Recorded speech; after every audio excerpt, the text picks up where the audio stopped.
Good morning. Today 19th November 2024 Tuesday.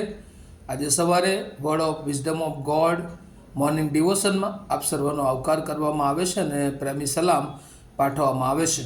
આજે સવારે આપણે નીતિવચનના પુસ્તકમાંથી એનો 10મો અધ્યાય અને એની 16મી અને 17મી કલમ જોવા માગીએ છીએ. પ્રોવર્બ્સ ચેપ્ટર 10 વર્સિસ 16 to 17 અને પ્રભુનું વચન આપણને આ પ્રમાણે કહે છે: સદાચારીની મહેનત જીવન સાધક છે, દુષ્ટની પેદાશ પાપકારક છે. શિખામણને ગણકારનાર જીવનના માર્ગમાં છે, પણ ઠપકાનો ત્યાગ કરનાર ભૂલ કરે છે. અને અહીંયા આપણે ખાસ જે સુલેમાનના નીતિ વચનો વિશે અભ્યાસ કરી રહ્યા છે અને એમાં આજે આપણે જે જ્ઞાનના માર્ગ પર ચાલે છે, જે ન્યાયના માર્ગ પર ચાલે છે, જે સદા સારું આચરણ કરીને ચાલે છે, જે પ્રમાણિક પણાના માર્ગ ઉપર ચાલે છે, જે સત્યતાના માર્ગ ઉપર ચાલે છે, એવા લોકોને માટે રિવાર્ડ્સ, એવા લોકોને માટે ઇનામ, એવા લોકોને માટે બદલાની વાત અહીંયા લખવામાં આવી છે. તો કઈ રીતે એ બદલાની વાત અહીંયા નોંધવામાં આવી છે? તો પહેલી કલમ 16મા જે 10મો અધ્યાયની 16મી કલમ, સદાચારીની મહેનત એ જીવન સાધક છે. એનો મતલબ શું? કે રાઇચિયસ બ્રિંગિંગ લાઈફ, જે ન્યાયીપણું છે, જે આ સારું આચરણ છે, એ આપણને જીવન આપનાર બને છે.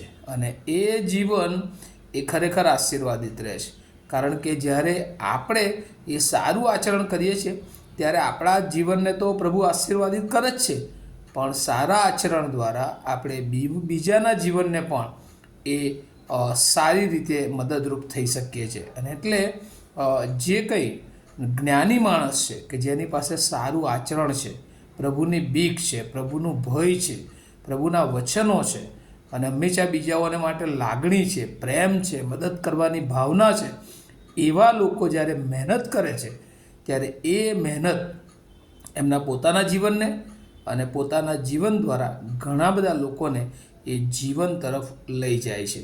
અને બીજી બાબત અહીંયા નોંધવામાં આવી છે 16મી કલમની બીજા ભાગમાં, દુષ્ટની પેદાશ એ પાપકારક છે.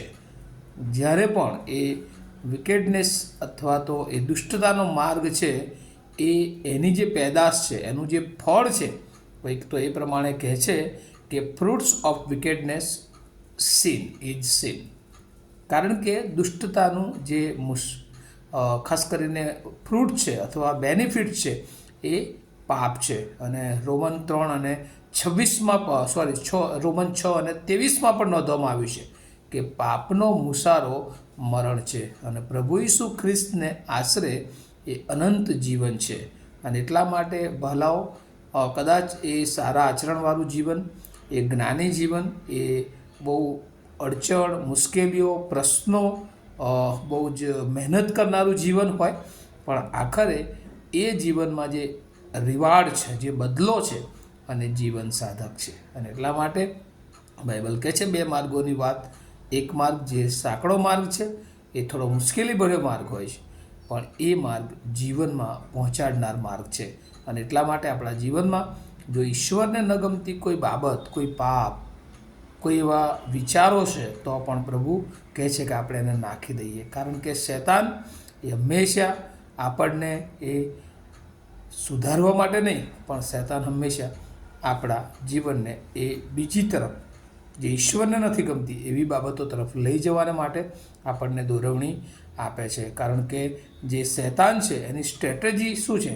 તો કહે છે કે એ ખોટા શિક્ષણ દ્વારા એ માણસોને કન્ફ્યુઝ કરે છે. બીજી બાબત શું છે?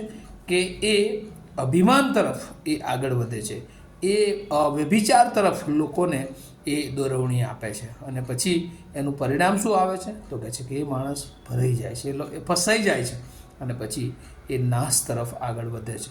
અને ઈશ્વર આપણને ચાહે છે કે આપણે અનંત જીવન તરફ આગળ વધીએ. બીજી જે કલમ આપણે આજે અભ્યાસ કરવાના છે એમાં શિખામણને ગણકારનાર જીવનના માર્ગમાં છે, પણ ઠપકાનો ત્યાગ કરનાર ભૂલ કરે છે. જીવનનો શિખામણને ગણકારનાર જીવનના માર્ગમાં છે, પણ ઠપકાનો ત્યાગ કરનાર ભૂલ કરે છે. અને અહીંયા પણ જે લોકો જે જીવનમાં, જે ઈશ્વરની ઓળખમાં છે, જે શિખામણને સ્વીકારે છે, ડિસિપ્લિન શિસ્તતાને સ્વીકારે છે, અને એનો લાભ એના જીવનને મળે છે અને એના દ્વારા એ બીજાના જીવનને પણ એ મળે છે. પણ જે કહે છે કે શિખામણને સ્વીકારતો નથી, એ ઠપકાનો ત્યાગ કરે છે, એ માણસ એક દિવસ પસ્તાવાનો વખત આવે છે. અને એટલે નીતિવચનો જે સુલેમાનના અનુભવો ઈશ્વરે એને આપ્યા જ્ઞાન પછીના, અને એમાં જ્યાં જ્યાં એણે એ ન્યાયપણાને વળગી રહ્યો, એ દેવના જ્ઞાનને વળગી રહ્યો, ત્યાં ઈશ્વરે એને આશીર્વાદિત કર્યો અને એના દ્વારા ઘણા બધા જીવનોને આશીર્વાદિત કર્યો. પણ જ્યાં એણે પણ એ જ્ઞાનને બાજુ પર મૂકીને પોતાનું અભિમાન, પોતાનું જ્ઞાન અને પોતાની બુદ્ધિથી ચાલ્યો, અને ત્યારે શૈતાને એને ફસાઈ દીધો. અને આપણે જોઈએ છે કે એ પણ શીખ્યો કે એટલો મોટો જ્ઞાની હોવા છતાં પણ એ શૈતાનના સકંજામાં આવી શકે છે, અને આવી ગયો. અને પછી એને ખ્યાલ આવ્યો કે આ મારાથી ખોટું થઈ ગયું. પણ એ જ રીતે આપણને પણ એના અનુભવો પરથી સુલેમાનના ઈશ્વરનો આત્મા કહે છે કે આપણે ગમે એટલું જ્ઞાન હોય, પણ જો એ ઈશ્વરની બીકવાળું જ્ઞાન ના હોય, ઈશ્વરના માર્ગમાં ચાલનારું જ્ઞાન ના હોય, ઈશ્વરની ઓળખ સાથે ચાલનારું જ્ઞાન ના હોય, તો એ ચોક્કસ શૈતાન એનો હાથો બનાવી શકે છે. અને એ જ રીતે પ્રભુ આજે સવારે તમને ને મને એના બાળકો તરીકે આપણે પ્રમાણિક રીતે ન્યાયપણે વર્તીએ, કે આપણું જીવન એ બીજાઓને માટે અને આપણા પોતાને માટે પ્રભુની નજદીક લઈ જનારું બને, અને પ્રભુ એનો આશીર્વાદ આપણ સર્વને આપે. આવું આપણે પ્રાર્થના કરીએ. અમારા જીવંત અને દયાળુ ઈશ્વર, અમે આજે સવારે તમારો બહુ આભાર માનીએ છીએ. પ્રભુ, ન્યાયીપણું અને દુષ્ટતા એ બંનેના શું બદલો હોય છે, શું રિવાર્ડ્સ હોય છે, એ સંબંધી અમે શીખ્યા છે. પ્રભુ, એક અમને જીવન માર્ગ તરફ લઈ જાય છે અને બીજું અમને નાશ તરફ લઈ જાય છે. ત્યારે પ્રભુ, એ વચનો દ્વારા એ બાબતો સમજવાને માટે અને અમે જીવનના માર્ગમાં આગળ વધીએ એવી તમારી કૃપા માંગીએ. જેઓએ આ વચન સાંભળ્યું છે અને સાંભળવાના છે, એ દરેકને તમારો આશીર્વાદ આપો એવી પ્રાર્થના ઈસુ પ્રભુના નામમાં સાંભળો અને તેનો સ્વીકાર કરો. આમીન. Have a nice day to all of you. Thank you.